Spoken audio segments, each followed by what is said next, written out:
Untuk soal nomor satu, merubah alamat IP secara manual dengan merubah nilai pada update terakhir IP dengan nilai 2 digit angka terakhir NIM. Pertama-tama kita melihat IP address bawaan, pastikan device terkoneksi internet. Untuk merubah alamat IP secara manual, kita harus pastikan masuk ke mode root terlebih dahulu. Setelah masuk, kita gunakan komen nano/etc/network/interface untuk masuk ke konfigurasi jaringan. Setelah itu, kita hanya merubah IP address kita dan juga merubah konfigurasi jaringan dari yang awalnya otomatis menjadi statik. Nanti 2 digit terakhir angka dari IP address-nya menjadi akhiran NIM mahasiswa. Setelah selesai, simpan dengan menekan tombol Ctrl+X, lalu Y, kemudian Enter. Selanjutnya reset konfigurasi dengan komen sistem CTL restart networking.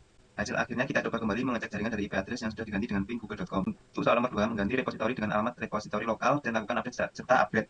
Pertama-tama kita sudah masuk ke mode root terlebih dahulu, setelah itu kita gunakan masuk ke direktori dengan cd/etc/apt.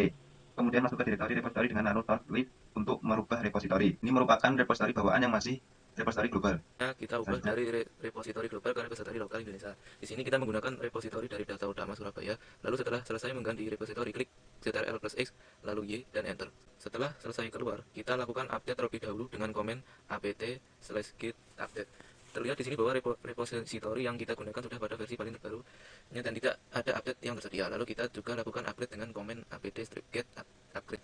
Di sini terlihat juga bahwa tidak ada yang dapat di-upgrade, program yang baru terinstall maupun program yang kita hapus dari repositori yang digunakan. Untuk soal nomor 3, lakukan instalasi program sederhana secara offline menggunakan file format tab, lalu memastikan program dapat berjalan dengan baik.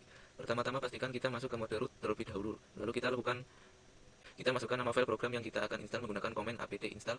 Di sini kita akan menginstal program yakni Google Chrome berbasis OS Linux Debian. Setelah itu kita install dan tunggu beberapa saat. Prosesnya memakan waktu sedikit lama. Akan ada perintah apakah kita menyetujui untuk menginstal program tersebut beserta ukuran dari file program. Jika iya, maka tekan tombol Y untuk melanjutkan proses instalasinya. Penginstalan program, lalu kita jalankan dengan perintah Google Strip Chrome. Selanjutnya kita tag versi Google Chrome dengan komen Google Strip Chrome spasi strip version, maka akan tampil versi dari Google Chrome.